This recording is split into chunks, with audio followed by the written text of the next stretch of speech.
Mirëdita zonja dhe zotrin, mirë se ardhët në edicionin më 3 të Infomagazinës. Ju njoh fillimisht me ngjarjet që kanë karakterizuar ditën e sotme. Komisioni qendror zgjedhor do t'i numërojë votat e diasporës që kanë arritur pas afatit të rregullt. Kjo pas përgjigjes së marrë nga Gjykata Supreme për numërimin e tyre. Nisma akuzoi KQZ-n se rënoi procesin zgjedhor. Lëvizja vetëvendosje dhe Lidhja Demokratike e Kosovës kanë mbajtur takimin e 4 me radhë në nivel ekspertësh. Kësaj here ata me qëllim të harmonizimit të programit qeverisës diskutuan për sundimin e ligjit. Këshilli i sigurimit i OKB-s sot po mban seancën ku po flitet edhe për Kosovën. Aty pritet të diskutohet raporti për punën e UNMIK-ut në periudhën 16 maj 2019 deri më 15 shtator.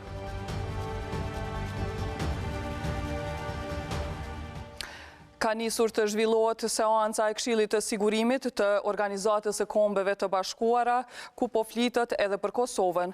Aty pritet të prezantohet raporti i sekretarit të përgjithshëm të OKB-s Antonio Guterres për punën e UNMIK-ut në periudhën 16 maj 2019 deri më 15 shtator. Në raport, Guterres vlerëson se pauza e gjatë në dialogun Beograd-Prishtinë ndaloi përparimin drejt normalizimit të marrëdhënieve, gjë që hapi rrezikun e stabilitetit në këtë fushë. Guterres bën thirrje për formimin e një qeverie të re të Kosovës pas zgjedhjeve, në mënyrë që dialogu me Beogradin të mund të rifillohet shpejt, si dhe të heqë çdo pengesë për dialogun e vazhdueshëm. Sekretari i përgjithshëm i OKB-s mirëpriti përpjekjet për të siguruar që viktimat e dhunës seksuale gjatë luftës në Kosovë të kenë të drejtën e kompenzimit, por tha se procesi i kompenzimit për viktimat nuk ishte plotësisht përfshirës.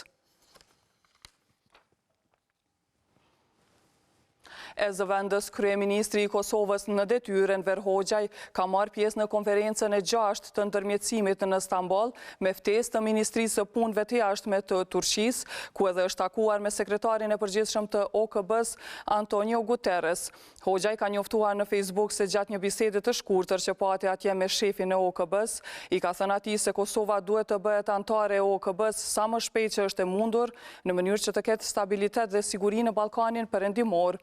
Gjithashtu ai ka potencuar se prezenca e UNMIK-ut në Kosovë tashmë është e panevojshme, sepse këto burime duhet të përdoren në zona të konfliktit e jo në një vend politikisht të qëndrueshëm dhe të sigurt siç është Kosova. Në konferencë ishte edhe ministri Mahir Jakxhilar, me të cilin kanë takuar ministrin e jashtëm të Turqisë Mevlut Çavuşoglu.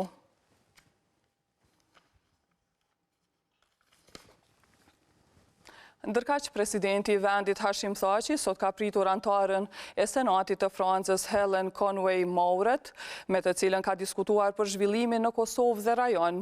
Ai u shpreh se Kosova ka zhvilluar një proces elektoral shembullor dhe se tani po pret formimin e qeverisë së re. Thaçi theksoi se Kosova dhe i tërë Ballkani Perëndimor pret përkraje më konkrete nga BE-ja. I pari i vendit potencoi se Kosova ka përmbushur kushtet për liberalizimin e vizave dhe pret vendim meritor nga BE dhe shtetet anëtare të BE-s. Senatorja Mouret u shpreh se Franca përkrah perspektivën evropiane të Kosovës dhe të tërë Ballkanit Perëndimor. Kreu i shtetit tha se Kosova nuk ka alternativë tjetër përveç se të vazhdojë të angazhohet për të realizuar aspiratën për të bërë anëtare e BE-s. Arben Gashi nga radhët e Lidhjes Demokratike të Kosovës është deklaruar sot pas takimit të mbajtur me lëvizjen vetëvendosje. Gashi tha se sot janë diskutuar temat nga sundimi i ligjit dhe siguria. Ai pohoi se synim kryesor i këtij koalicioni gjatë këtij mandati është themelimi i zyrës shtetërore të hetimeve. Tani ndjekim një deklarat të Arben Gashit, i cili është deklaruar pas takimit të mbajtur kësaj radhe në selin e lëvizjes vetëvendosje. Do të ketë disa komponenta në këndvështrimin tonë. Komponenta e parë do të jetë lufta kundër krimit të organizuar, komponenta e dytë do të jetë hetimi i krimeve të vjetruara dhe sidomos krimeve politike, komponenta tjetër do të jetë lufta kundër korrupsionit dhe komponenta e fundit që ka të bëjë me këtë zyrë do të jetë komponenta e sundimit ligjit në aspektin e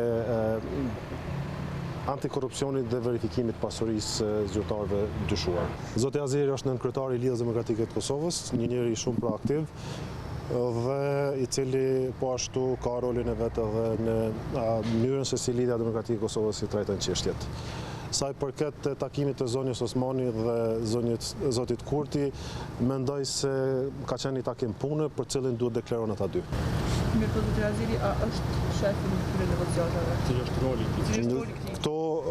Këto negociata për momentin janë duke zhvilluar në nivel tematik, pra ne shkojmë njerëz cilët jemi me të angazhuar për një kohë gjatë në fusha caktuara dhe për momentin ne sot ishim të angazhuar të thirrur për të marrë pjesë në takim njerëzit që për një kohë gjatë jemi marrë me sondim të ligjit, me siguri publike dhe me reformë në drejtësi. E tani shohim kronikën e cila tregon se Komisioni Qendror Zgjedhor në mbledhjen e sotme ka vendosur që të numëroj votat e ardhura nga diaspora. Kjo pas vendimit që mori dje Gjykata Supreme, pasi që ishte ankuar lëvizja vetëvendosje. Gjykata Supreme vendosi pronumërimit të fletvotimeve të ardhura nga diaspora. E këtë nuk e kundërshtuar në Komisionin Qendror Zgjedhor. Por komentimi nuk mungoj këtë të ejtë në mbledhjen e 55 të këtij organi.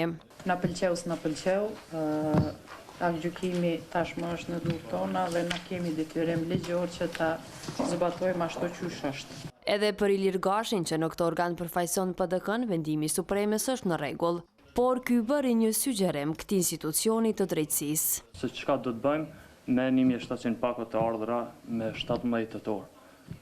Dhe nuk po diskutoj për vendimin, për ankesën e cila ka qenë eksplicite ankesë për 4600 pakot. E nëse ndodh kjo për të dërguarin nga LDK-ja Sami Amitin do të prishej procesi i 6 tetorit. Precedenti i keq është edhe ky gjykim. Tash mos flasëm këtë pjesë Iliri e hapi çështën edhe 1700 këtë votimeve tjera që kanë ardhur më vonë. Mujë më këshyrë se edhe nëjë kompani transasiatike atje është shuhet ashe ka, dikun edhe Malezia në futbolist, dikun ka apliku atje më votua. Do të nga prit votën atje. Një solidhshmërie po kërkon që të mos bëhet përfaqësuesi i vetëvendosjes.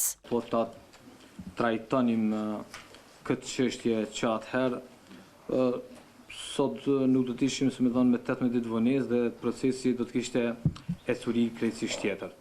E deri tek numërimi i 4639 fletvotimeve të votuesve jashtë Kosovës do të duhet kohë shtesë. Vlerësimi që do të nisë gjatë ditës së sotme, besojmë që do të arrijmë brenda 2 ditësh ta përmbyllim këtë proces dhe pastaj në qendrën e numërimit dhe të rezultateve do të mund të fillojmë me numërimin e fletvotimeve të cilat pra aprovohen. Në këtë mbledhje të KQZ-s nga përfaqësuesit e partive politike u kërkua dhe ndarja buxhetore për ato subjekte që e kanë kaluar pragun në zgjedhjet parlamentare të 6 tetorit, por kjo sipas KQZ-s nuk mund të ndodhë pa u certifikuar rezultatet.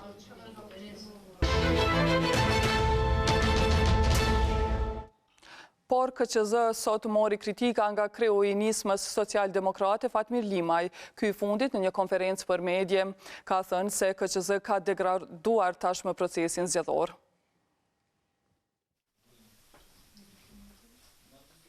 Doli edhe një herë në konferencë, por kësaj radhe kreu i nismës social-demokrate Fatmir Limaj nuk ka për të folur për kalimin e pragut, por për diçka që lidhet me të. Ai të njëjtën drejtoi një varg kritikash ndaj Komisionit Qendror të Zgjedhjeve, për të cilin tha se dëmtoi procesin zgjedhor me gabime në formularet e votave. KQZ-ja morë vendim që të rinumëroj mbi 800 kuti. Kërkesa jonë në atë kohë ishte që për shkak të gabimit të bërë nga vetë KQZ-ja, ne kërkuam që të bëhet rinumërimi plot i gjitha kutive të votimit dhe të futen në një formular i cili do të ishte në përputhje me ligjin. Limaj akuzoi edhe për keq administrim të zgjedhjeve që sipas tij ky organ bëri kur nuk mori vendim për votat e ardhura nga Serbia e diasporat, të cilat ishin kompetencë KQZ-s. Si rezultati i papregjeshmërisë së këtij komisioni zgjedhor, si rezultati i shkeljes së vazhdueshme të ligjit, ka kriju pasojën që një vendim i Gjykatës Supreme praktikisht ta ndryshoi ligjin zgjedhor. Me votat e ardhura nga Serbia u mor edhe më tej kur tha se vendimi për numërimin e tyre është marrë nga njerëzit që nuk janë pjesë e institucionit që organizon zgjedhjet. Për paketat serbe nuk është marrë vendim në KQZ, ndërsa ato janë futur në numërim pa vendim të KQZ-s, që nënkupton kanë marrë vendim njerëz e pa autorizuar nga me ligj dhe ne me kohë do t'i denoncojmë gjithë shkelësit e ligjit. Lima i tha se procesi i numrimit ka qenë më i keq ndonjëherë pasi që deri në ditën e zgjedhjeve gjithçka shkoi siç ishte më së miri.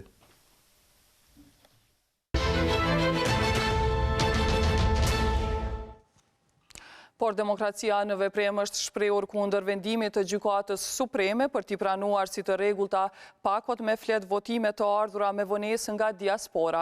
Sipas tyre, kjo mund të ndikojë negativisht në mbarvajtjen e proceseve zgjedhore në Kosovë.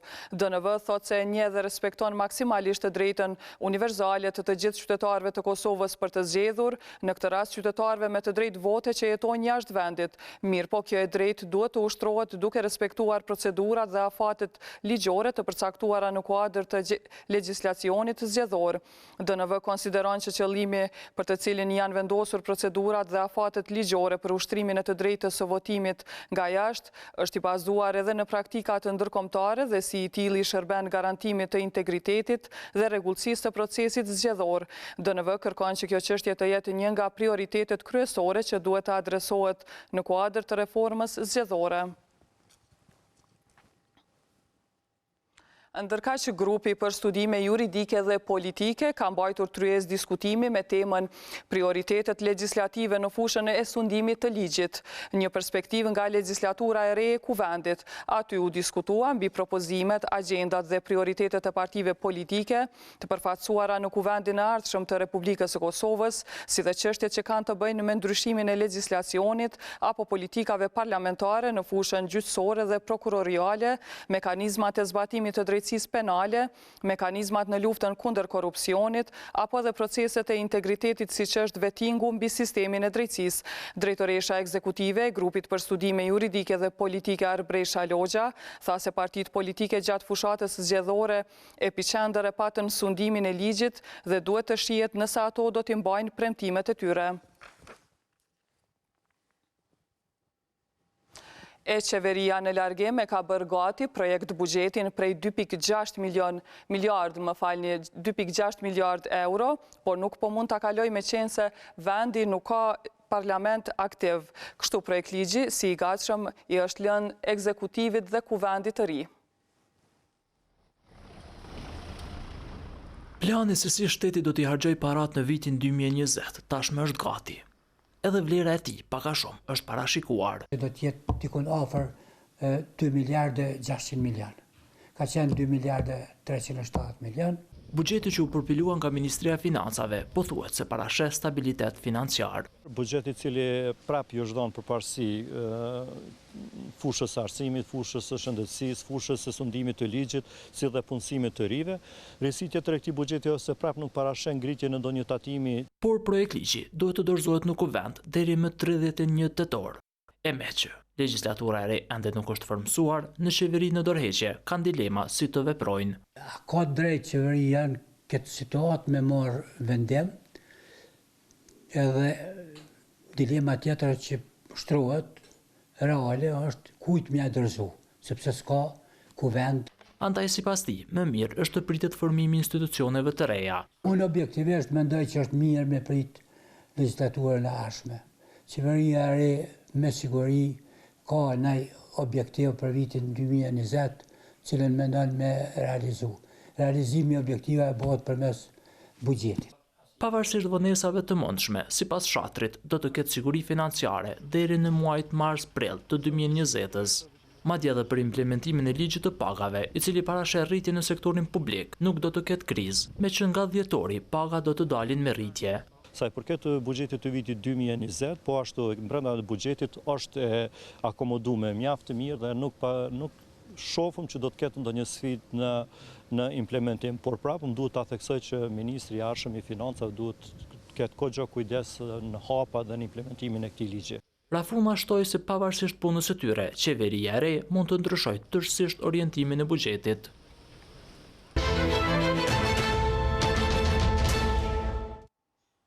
E gjatë ditës së djeshme ka ndodhur një përleshje mes një asambleistit të PDK-së në Prizren dhe një zyrtarit të prokurimit. E pikërisht për këtë çështje u diskutua edhe sot në kuvendin komunal gjatë seancës.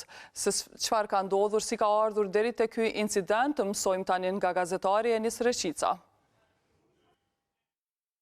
Seansa e ditës së sotme ishte pak më e veçantë se seancat e herave të kaluara këtu në Kuvendin Komunal të Prizrenit. Përveç pikave të rregullta të ditës, të cilat u diskutuan këtu në mëri pyetjesh dhe komentesh mes asamblezëve dhe stafit ekzekutiv të komunës së Prizrenit, këtu u diskutua edhe një pikë tjetër, ajo e incidentit të djeshëm e cila kishte ndodhur mes një asamblezi të PDK-s dhe një zyrtari të prokurimit të komunës së Prizrenit.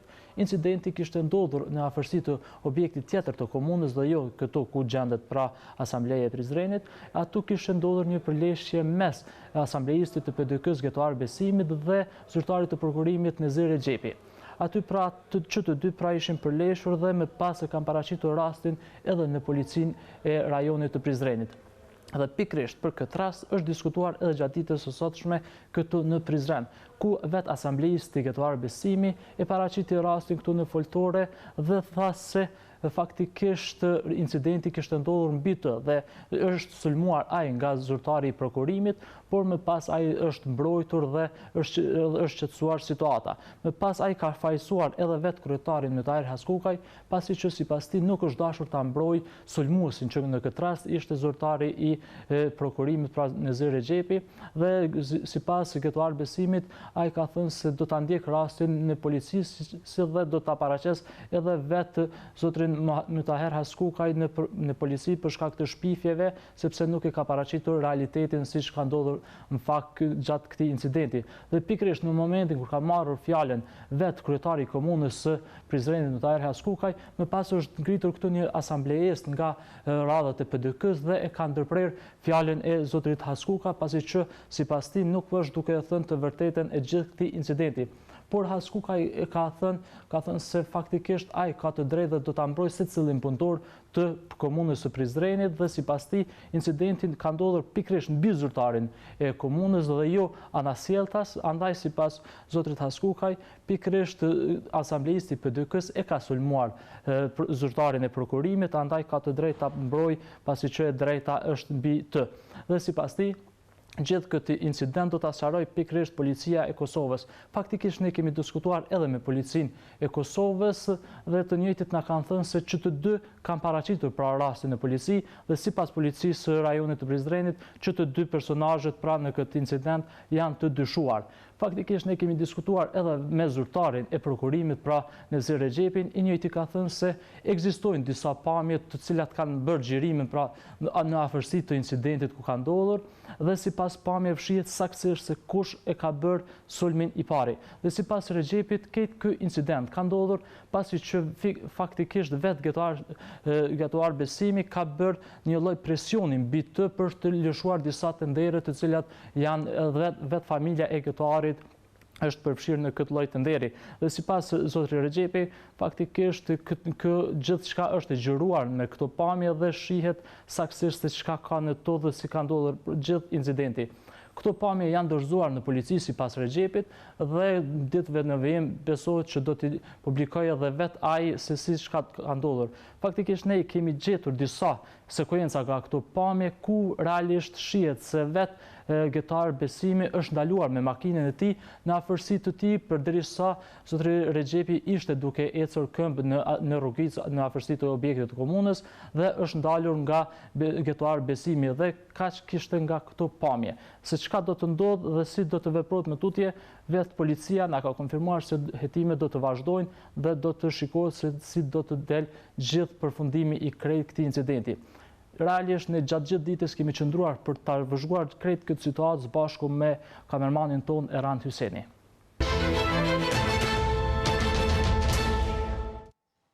Rikthehemi në Prishtinë dhe shkojmë në qendër të kryeqytetit, atje ku po bëhet një diskutim i hapur me rastin e publikimit të një monografie të edukimit. Më shumë detaje na jep gazetarja Dafina Jegeni Krasniqi, e cila po e përcjell këtë. Dafina, nëse po më dëgjon, kaloj linjën me njerë tek ti. Faleminderit, përshëndetje Linda, atëherë po, siç po më shihni nga prapavia ime, po e shohim që është duke u mbajtur një diskutim, është duke u lansuar një monografi, të cilën po e lanson Kosova 2.0, ajo është arsimi për jetë. Po shihni edhe nuk po bëjmë shumë zhurmë që të mos u pengojmë. Publiku, audienca që po shihni këtu janë ekspert, njohës të arsimit, student, nxënës, mësimdhënës edhe prindër. Ata po flasin për të metat që ka arsimi, por cili është qëllimi i kësaj monografie. monografie, çka ka në brendësi të saj. Unë kam ftuar këtu Gresa Smolicën, e cila është koordinatore e projekteve në 2.0. Gresa, përshëndetje, mirë se ka ardhur. A mund na tregosh se çka është kjo monografi, cilat janë temat e saj edhe qëllimi? Përshëndetje, faleminderit që na keni bashkangjitur në këtë diskutim. Çfarë mundemi më pa, ka shumë njerëz që po diskutojnë, gjithë janë mbledhur sot me diskutu për arsimin në Kosovë edhe çish po edukojnë për jetë. Kjo ka qenë tema ose qëllimi i monografisë, të cilën sapo e kemi lancuar, domethënë është lancuar pak minuta para diskutimit. Ideja ka qenë që të diskutojmë se çfarë po bëjmë arsimin sot në Kosovë, apo edukojmë vetëm për të pasur disa rezultate të mira, apo për të arritur që nxënësit të kenë disa nota të mira, apo edhe të mësojnë dhe të përfitojnë një edukim i cili do t'ju shërbej për jetë dhe në njëjtën kohë do t'ju ndihmojë atyre për karriera dhe për profesionet që do t'i zgjedhin. Temat që do t'i diskutojmë përmes monografisë janë të shumta, mirë po që të gjitha lidhen direkt me arsimin ose me edukimin në Kosovë. Do të diskutojmë për shkollat profesionale, sa ato po ndikojnë në zhvillimin e arsimit në Kosovë. Do të diskutojmë po ashtu për arsimin fillor. Çfarë kualiteti po marrin nxënësit prej hapave të parë, sa po ndihmojnë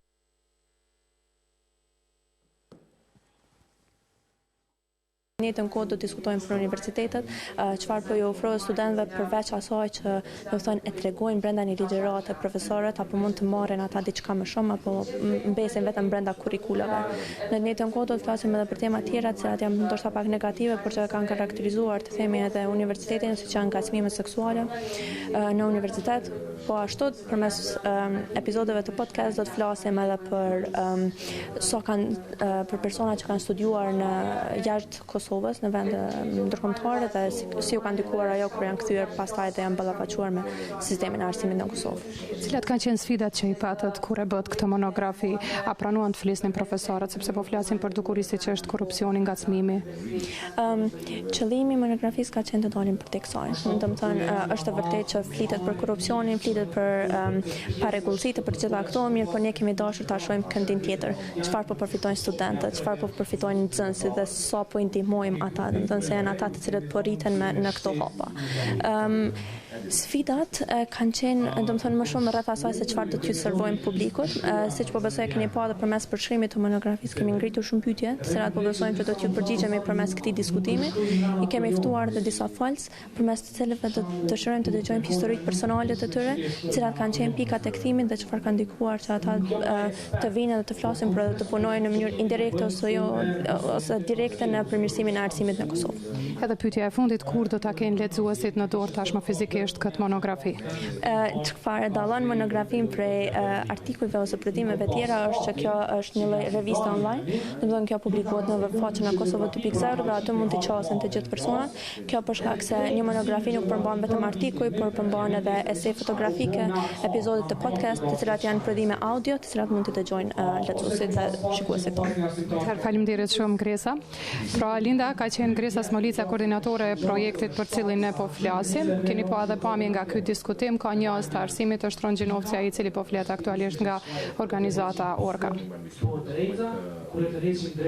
Dafina, faleminderit shumë për këto informacione që na dhen nga publikimi i monografisë edukimit dhe tani shohim një kronikë e cila tregon për publikimin e organizatës IMPO të raportit i cili flet për kënaqëmërinë e qytetarëve të Prishtinës sa i përket ofrimit të shërbimeve publike nga komuna e Prishtinës. Kryeshtetasve nuk po u pëlqen puna kryetarit Shpendameti në komunë. Kështu, po deltejet si pas organizatës IMPO e cila të ejtën ka publikuar raportin vjetor indeksi kënaqëmërisë së qytetarëve me shërbimet komunale në Prishtinë. Të pakënaqur janë 32.68% e qytetarëve, dhe shumë të pakënaqur do më 78% e qytetarëve. As të kënaqur dhe as të pakënaqur dilarohet janë 26.41% e qytetarëve, të kënaqur 16.46% e qytetarëve dhe shumë të kënaqur 1.6% e qytetarëve.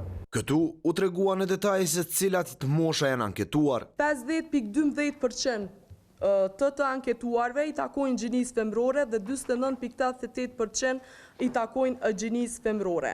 Mostra sipas strukturës së vendbanimit ka përfshirë 79.48% të anketuarve në vendbanimet urbane. Por në kryetari komunës Muedin Nushi nuk u pajtua me të dhënat rreth transparencës. Duhet të cekim sepse është kënaqësi për të gjithë juve që jeni qytetarë të komunës Prishtinës, Komuna e Prishtinës e dini se është së bashku me komunën e Madridit, është shpallë dhe komuna më transparente në Evropë. Ndërkohë, në këtë publikim u tha se është rritur kënaqëmëria e qytetarëve të Prishtinës rreth shërbimeve komunale. E kjo e gëzoi Shkelqim Jakupin nga Ministria e Administrimit të Pushtetit Lokal.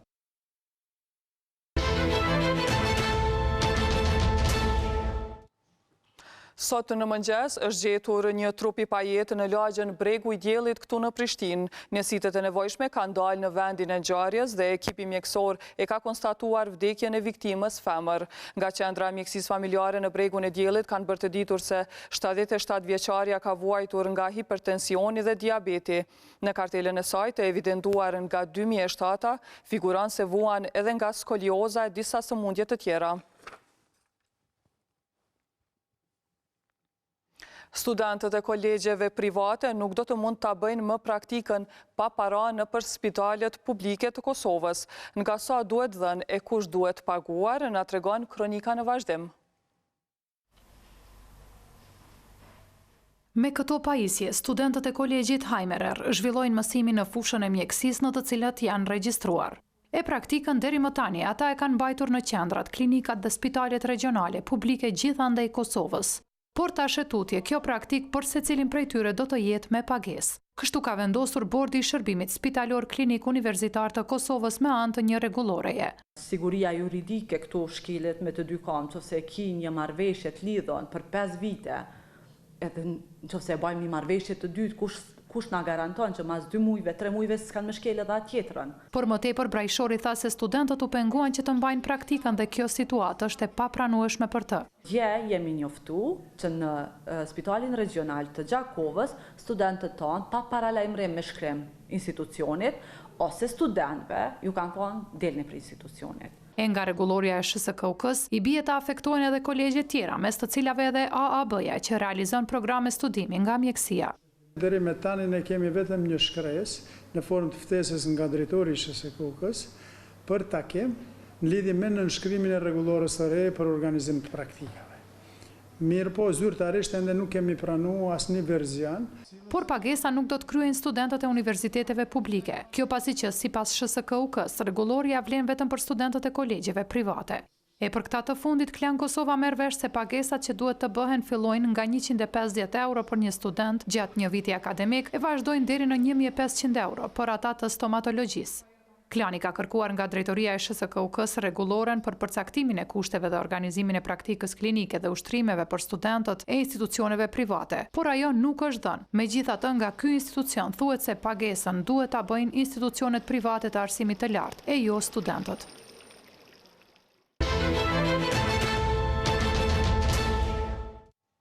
Ministri në detyrë i punëve të brendshme Ekrem Mustafa gjatë një vizite zyrtare në Bruksel ka nënshkruar marrëveshjen për zbatimin e planit të përbashkët të veprimit kundër terrorizmit për Ballkanin Perëndimor ndërmjet Qeverisë së Kosovës dhe Komisionit Evropian. Mustafa falenderoi komisionerin Dimitris Avramopoulos për mbështetjen e tij të vazhdueshme në proceset integruese të Kosovës dhe në forcimin e kapaciteteve në fushën e sundimit të ligjit.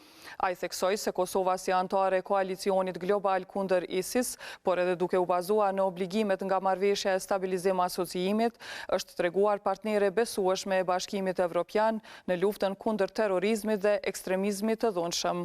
Më tutje, Mustafa e njoftoi komisionerin Avramopoulos rreth zbatimit të programeve të deradikalizimit dhe riintegrimit të personave të kthyer nga zonat e luftës. E sektori i hetimeve nga drejtoria për hetimin e trafikimit me qenje njerëzore në bashkëpunim dhe në mbështetje të inspektorëve komunal, inspektorëve të punës, zyrtarëve të ATK-s, inspektorëve të MTI-s dhe njësive të tjera të profilizuara. Në kuadër të Policisë së Kosovës ka realizuar mbrëm operacionin policor duke realizuar kontrole dhe inspektime rutinore në bare dhe lokale të ndryshme në disa pjesë të vendit.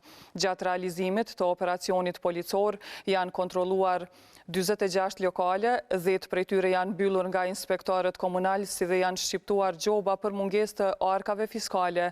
Janë gjetur armë të ftohta, 3 thika, 2 boksa të metalit dhe një sprej, ndërsa janë legjitimuar gjithsej 296 persona, 86 meshkuj dhe 210 femra.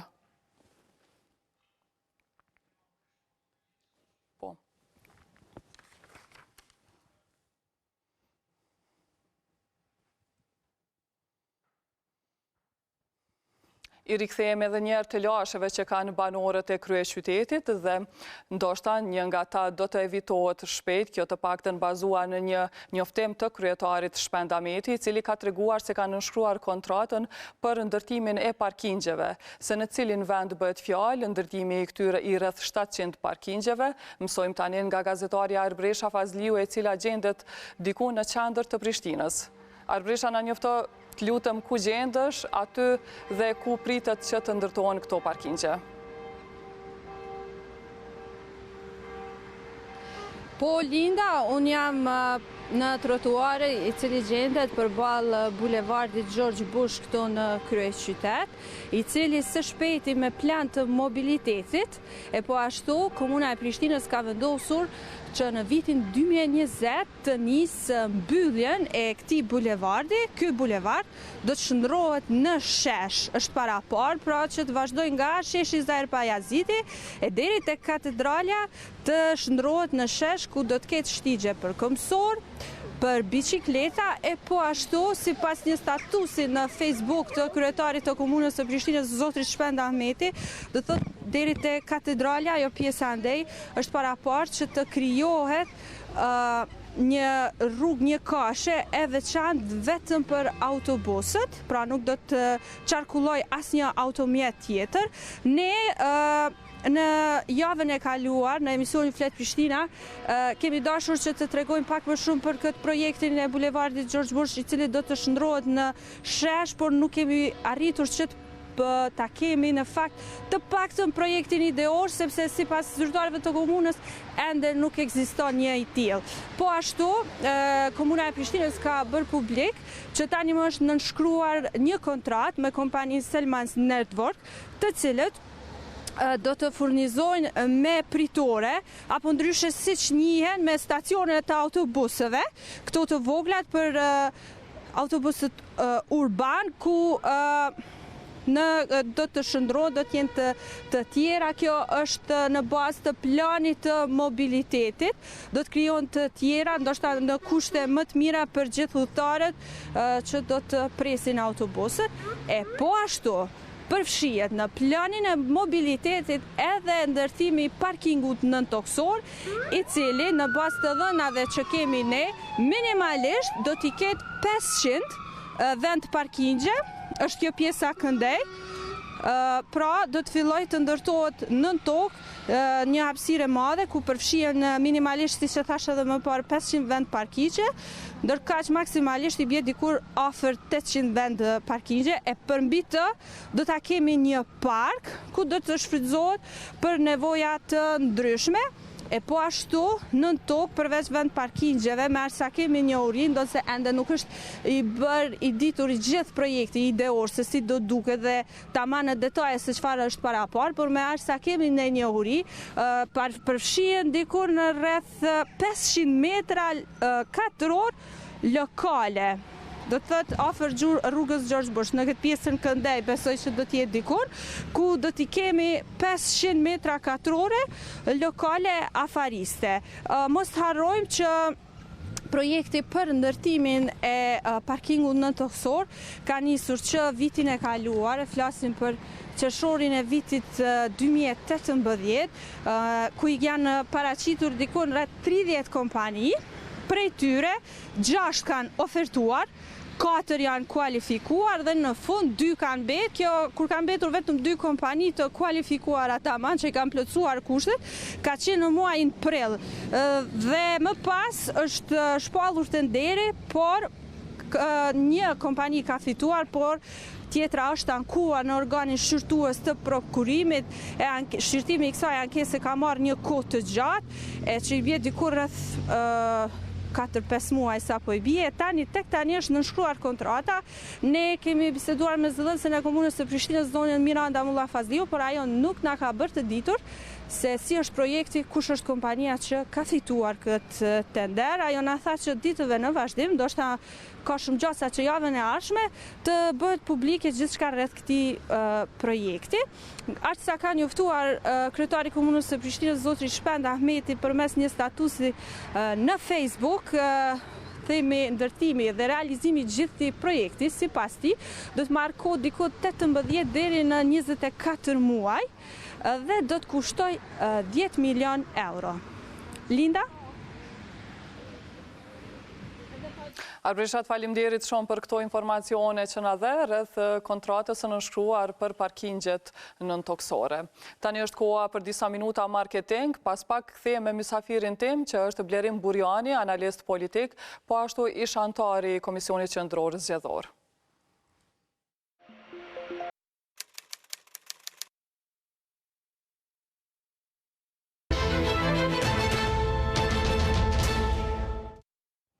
Jemi rikthyer në pjesën e dytë të infomagazinës dhe siç paralajmërova që kam të ftuar analistin politik Blerim Burjani, i cili dikur ka qenë edhe antari i KQZ-s. Mirë se erdhe zoti Burjani. Mirë se gjej. Nisim me juve me si e keni parë ju fillimisht me njerë si përfundoi procesi zgjedhor, si përfundua në zgjedhjet e 6 tetorit, u vlerësua si një proces më i miri ndonjëherë i organizuar pas luftës në Kosovë. Mirë po, kjo zvaritja, kërkesa për rinumrim apo e zbe atë vlerësimin që e patë me 6 tetor? Po, më konsideroj që nuk mund të zbehet vlerësimi që është bëj 6 tetorit, por zbehet dhe më tonë procesi i efikasitetit e punës e Komisionit Qendror Zgjedhor veç mas në pjesën përfundimtare, kur duhet procesi të përmbyllet dhe duhet certifikohet rezultati, po më kjo pjesa dytë është diçka pak ma kritike, edhe ne gjithë e dim edhe unë këtu për them edhe sot, nevoja është imediate e Komisionit Qendror Zgjedhjeve të nxjerrë rregullorën teknike e cila reformon procesin teknik. Problemet i kemi në natyrën e numërimit teknik të votave dhe ky problem nuk është i sotëm, por është problem i vjetër. Zoti Burjani, edhe në zgjedhjet e kaluara është thënë se kanë marrë afërsisht rreth 1 muaj për ankesat që janë marrë parasysh, ankesat e partive, rinumrimi, vendimet e PZA-PS e kështu. Mirë po kësaj radhe, apo e shihni ju që mund të zgjas më shumë? Zakonisht drejtuesit e KQZ-s kanë thënë se kështu ka zgjatur rreth 1 muaj kur është mbyllur i gjithaj proces, por kësaj radhe apo zvaritet edhe më shumë. Marrë parasysh edhe deklaratën e zonjës Daka, e cila nuk e ka përjashtuar mundësinë që në qoftë se do të vazhdohet kështu me ankesat e partive, mund të ketë edhe rinumrim të gjitha votave. Ja, tash nuk po besoj që ekziston një farë trysnie ose presione aq i madh i partive politike për shku në rinumrim total. Dhe na e dim kur bëhet rinumrimi total i votime, po që se çka, deshton dhe më thonë procesi, apo delegjitimohet procesi dhe ky proces shkon ka dështimi i plot domosdoshmë zgjedhor, nëse shkohet ka dëmtimi i madh në masë të flet votimeve, që do të thotë mbi 50% apo më shumë se 50% të votave të numëruar dështojnë domethënë, atëherë procesi është i rrezikuar, por ligji për zgjedhjet nuk flet asnjë çështje, nuk e ka në këtë temën se çka ndodh në rast se procesi këtë është i dëmtuar, domthonë nëse kërkohet një rinumrim total.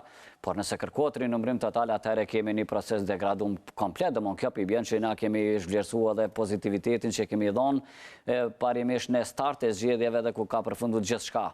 Domethënë në procedurë të mirë demokratike ku gjitha partitë kanë qenë ferë dhe korekte dhe kanë pranuar parimisht pasi që është shpallur rezultati preliminar. Prandaj na nuk kemi probleme me natyrën politike të mospranimit të zgjedhjeve dhe nuk kemi pas domethënë nga partitë politike ankesa aq të fuqishme që i bëjnë presion Komisionit Qendror Zgjedhor deri në masë të dur, edhe nuk kemi pasur as deklarimet e partive politike që flasin që procesi ka shku totalisht i dështuar sa i përket manipulimeve në zgjedhje. Prandaj nuk mund të shiçani, një temë është e qartë. Manipulimet dhe probleme më të mëdha janë me kandidatët e partive politike dhe numrimin e votave të kandidatëve dhe vjedhjet e brendshme që bëhen te komisionerëve brenda partive politike, ajo gjithmonë ka qenë e pranishme. Ju e dini që për me shmang këtë temë duhet lista më mbyll, për me mujt me shmang, përndryshe lista hapur proporcionale gjithmonë të aprodhan këtë defekte ka dhe të aprodhan këtë farë negacioni jashtëzakonisht jo pozitiv dhe çka ta përmbys procesin duke thonë që këtë është korrekte, por ne nuk kemi probleme numërimin e votave për partitë, po ka për kandidatët. Por nëse kemi vonesa në numërim të votave për kandidat, unë për çata fillova me shpjegu këtu, KQZ-ja duhet patjetër me marrë në kuadër të ligjit që ka për zgjedhjet me bë reformën teknike, mendohet në një rregull teknike e cila numëron vota paralelisht, por nuk hub kohë. Kanë hub kohë për shkak në mungesës se jo punëve mirë të ndara në KQZ nga vitet 2008 tutje, KQZ nuk kanë nxjerrë një rregull teknike që çka ndon proporcionalisht punën e vetë dhe ndonë grupe dhe komisionere që të numërojnë vota. Një parë duhet me të numëru votat e partive, pjesa tjetër gjithmonë duhet me numëru votat e kandidatve. Këta shkojnë spari i numërojnë votat e partive e kandidatve jesin, pastaj shkojnë me jave, me muj. Po edhe ky procesi teknik. Dhe cila është forma më e mirë që mos të zbaritet? Procesi teknik duhet mu reformu brenda ligjit ekzistus. Gjithë partit mund të pranojnë, sepse është efikase dhe për ta dhe i ndihmon shumë edhe qytetarëve mos më marrë me këtë proces. Tentime disa herë për reforma zgjedhore, mirë po që nuk janë arritur. Zoti Burjani, po momentalisht si mund të kryet ky proces që jemi? Po, unë po foli për rregulla teknike që ja lejon ligji sot më aktual, jo me ndryshime dhe reformat e tjera, po në kuadër të ligjit ata mund me ndarë mënyrë si duhet në rregullore teknike, cila flet paralelisht numërohen edhe votat e kandidatëve dhe partive, pastaj kur të mrin votat që mrin diaspore, sa ato më njerë me fillu numërimi i qendrave numërimit vota dhe mos me hub kohë. Se këto në votat e kandidatëve për mendimin tem dhe për parametrat e mi të mendimit është që brenda 57 ditë numërimi votave të kandidatëve. Nëse punohet 24 orë që punon qendra numërimit vota, ose komisionerët punojnë 24 orë brenda javës, ata i përfundojnë këto, po problemi i ankesave krejt është diçka tjetër. Ajo është në rregull, ajo po edhe kësaj here, mos më keq kuptojnë diçka, po hezitoj se diçka nuk është mirë. Këto kërkesat e vazhdueshme për rinumërim, njerë 430 vend votime, pastaj me dal ato, këpi bjen që dikush në partit politike nuk pëlqen ky procesi i votimit, ose ka diçka që nuk po shkon si duhet dhe ka presion Komision Qendror Zgjedhor, i cili fare nuk po deklarohet që ka presion, po vazhdimisht i dalim punë ekstra, punë të tjera, po i dalim kjo që po përmendti ja devalvon procesin. Normal që nëse vazhdon kështu me qitë problemet të ndryshme dhe partit vazhdimisht mankue, herë një stadin tjetër dhe ty e dini që e hafati ankesave është i parapon. Bësapi merret me to, me shë parapon, me legjë, kur munden ata me vushtru ankes, jo ankes pas se cilit proces, se cilit drepirim. Po ju e dini që... Po sa përfundon një proces, po del ankesa tjetër, që po kërkohet prapë numërimi një vendvotimi tjetër. Po këtu është fitu për shtypja që për shembull nisma ka paknasi të mëdha dhe ka vrejtje të mëdha në proces dhe natyrisht që duke pas parasysh se sa më shumë që vinë votat e diasporës, për shembull, çato që janë, po sa edhe votat me kusht nga Serbia dhe votat e tjera, sidomos sa më shumë që numërohet, nuk mundet me fitu në kuptimin logjik as matematikor dhe nuk mund me kalu pragën. Prandaj problemi është që me kalu pragën dhe presioni mund vjen ndoshta, po them se ata nuk kanë deklaruar që kanë ndajfa presion si Komision Qendror i Zgjedhjeve dhe nuk duhet me pas. Nuk po besoj që as nisma ka është të bëni presion, po natyrisht nisma po do me verifiku procesin ose me vërtetu procesin e numërimit të drejtë, por se nuk kur shpall rezultatet preliminare. Përvoja ime në Komision Qendror i Zgjedhjeve është shumë e qartë.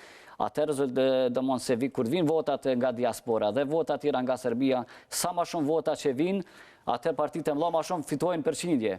Këta nuk mund me fitu 100, 150, 200 dhe normal që kur nuk e kalon pragën preliminar, nuk mund ta kaloj as pragën zgjedhore. Prandaj është kjo ka ndodhur edhe me partinë Ora, më herët ka ndodhur edhe me disa parti tjera.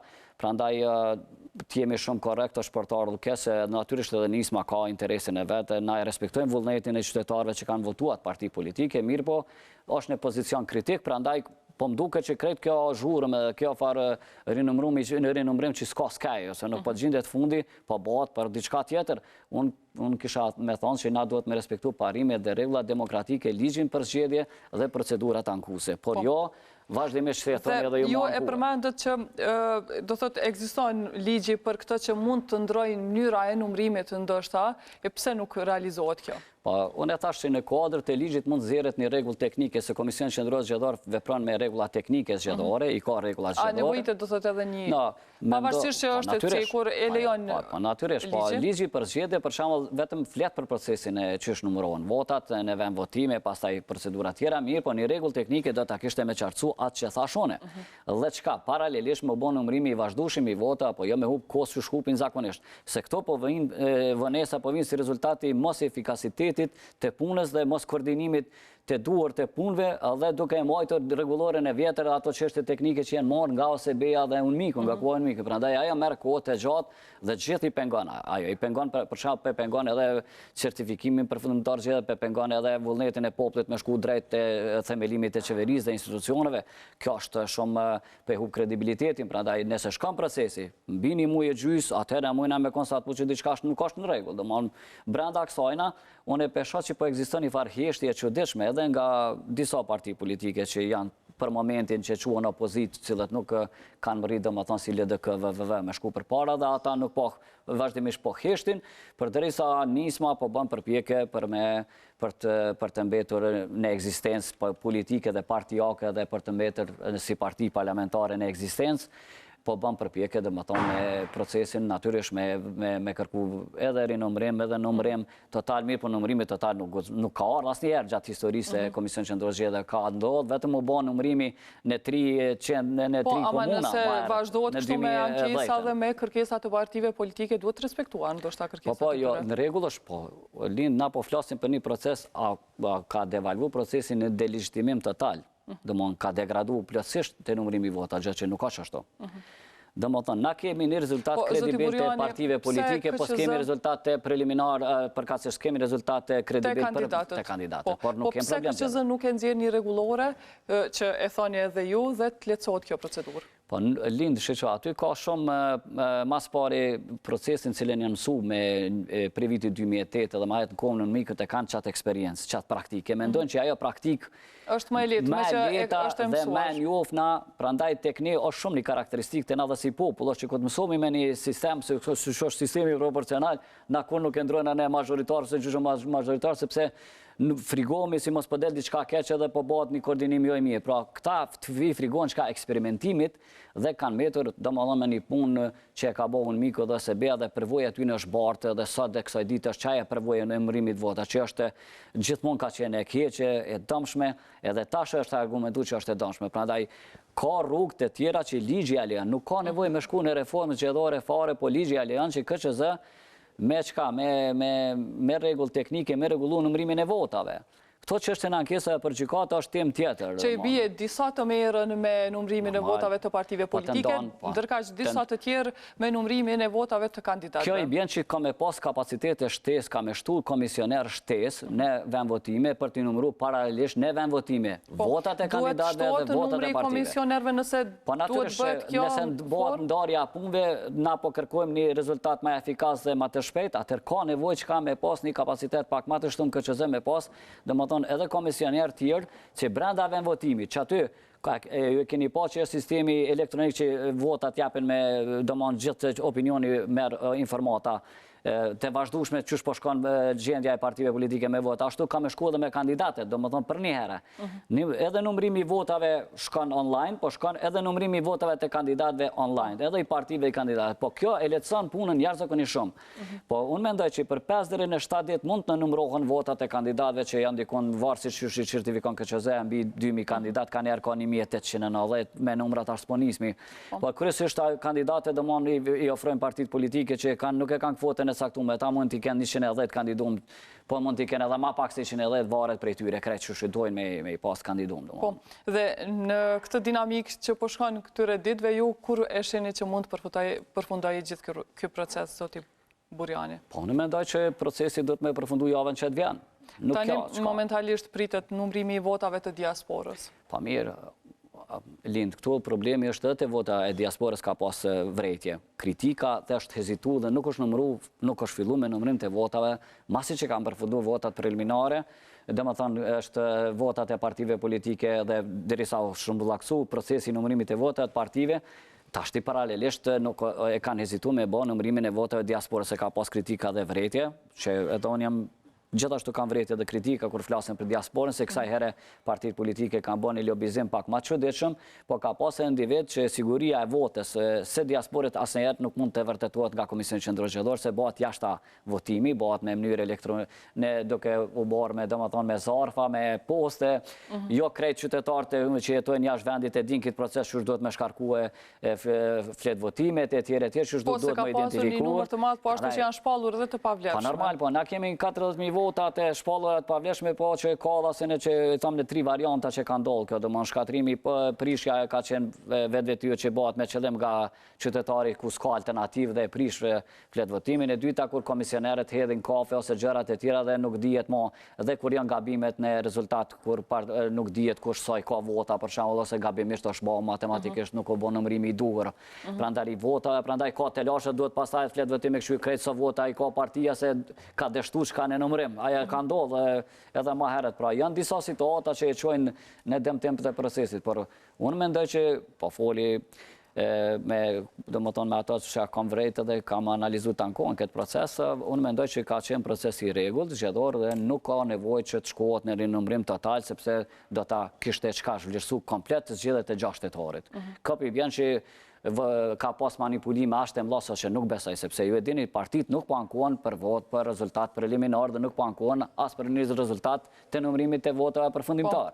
Këta gjithë e din që kur të vinë votat e diasporës dhe votat me kush nuk të ndrojnë rezultatin. Prandaj gjithë ato parti që renditja e partive është tënë që nuk pritet që të ndrojë. Pa normal, nuk mund të ndroj fare, sepse çdo ndryshim tjetër ose degradim i asajna, atër neve na kishtu dhe më thonë përsëri në mendimet e tjera, a do të përsëri me organizuj parë zgjedhje e tjera. Prandaj, këtu nuk kemi mri në këtë stad dhe është fatmirësisht asë një qendër e votimit që është e madhe, për shembull ose qendrat e mëdha e votimit në disa komunat mëdha nuk janë bë dome, po ato 430 vend votime për neve që jemi marrë me zgjedhje nuk do të thonë bashkëkohërisht. Pse ato let numërohen, nuk janë, a kur të flasim për qendrat, me fol për 430 qendra është jashtëzakonisht kritike, dhe më problemi shumë i madh. Po, zoti Burjani, përmendëm edhe votat e diasporës, si e keni parë ju këtë?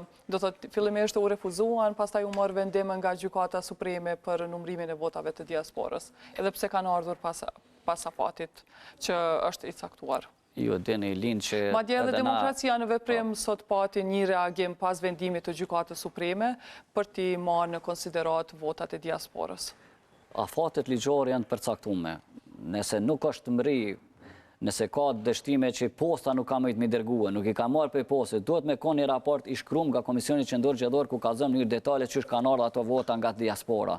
Dhe duhet më regjistrua data dhe ora e arritjes. Nëse kam ri në ora para 12-ve, para afatit ligjor, pak s'ka duhet afati ligjor, është në rregull, po edhe nëse kam ri pas afatit dhe është konstatu që posta nuk ka reagu shpejt dhe nuk kanë ardhur me poshtë shpejt, atër shumë lehtë se shkruajnë data, shkruajnë ato, prandaj nuk ka, po edhe kjo është e dyshim për mendimit e kjo është...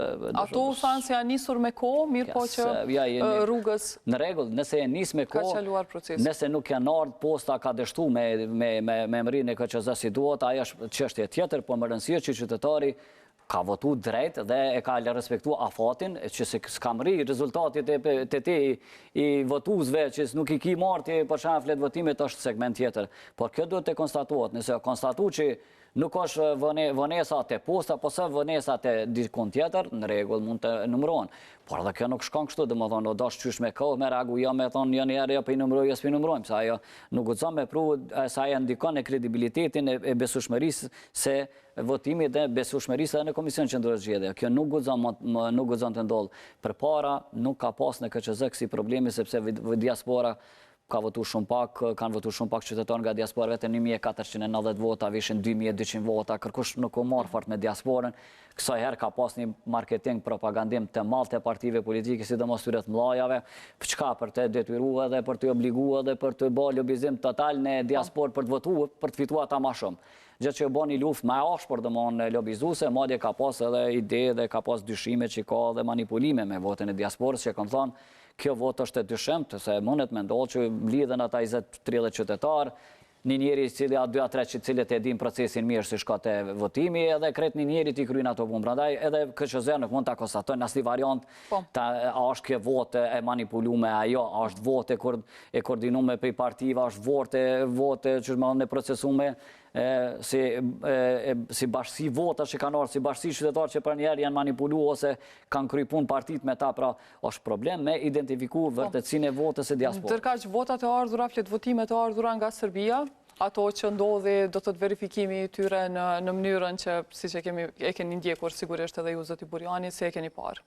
Kjo ka qenë domethënë skandal asnjëherë të ketë si farë dilema dhe dyshime dhe të ketë edhe gjërat e tjera të cilët të dyshuan për ashtu si është tonë për helmim, për zarfat të cilët kanë mujt më përzi edhe me elemente kimike që dikush ka pasur dëshirë me bën një farë procesit negativ ose me ndodhi diçka keqe në Kosovë nga ana Serbisë, që unë e kam thujt shpesh në sa që ashtu është diverzion që është bë sistemit elektoral, është një diverzion që bëhet edhe shtetit të Republikës Kosovës dhe institucioneve të sigurisë. E mbi gjitha KQZ, sidomos pjesa e sigurisë së shtetit tonë dash mu deklaru, a janë këto vota, a ka këtu helmim të zyrtarëve realisht, as ka. Kur ish bë raporti, nëse ka helmim, ai proces o dash me u shpall null. Pse ka dash diçka tjetër? Nga ana shëndetësore u tha se nuk ka të bëjë me helmim. Po tashti na mirë, po mbeti hetimin nga aspekti tjetër. Po kur të numërojnë njerëzit me veshje për mbrojtje, dhe më thonë për siguri, zyrtarët e KQZ kanë numëru vota në rrethonat jashtëzakonshme, në situatat e dyshimta, derisa këta kanë thonë që na kemi çu mostrat jashta me shiku, dhe më thonë ka elementi kimike me përmbajtje helmimi apo jo, në për zarfa, dhe më një rezultat nuk ka arpi kërkojnë as pi jashtit, as pi brendshmit, nuk ka një rezultat efikas, efektiv që është përfundimtar.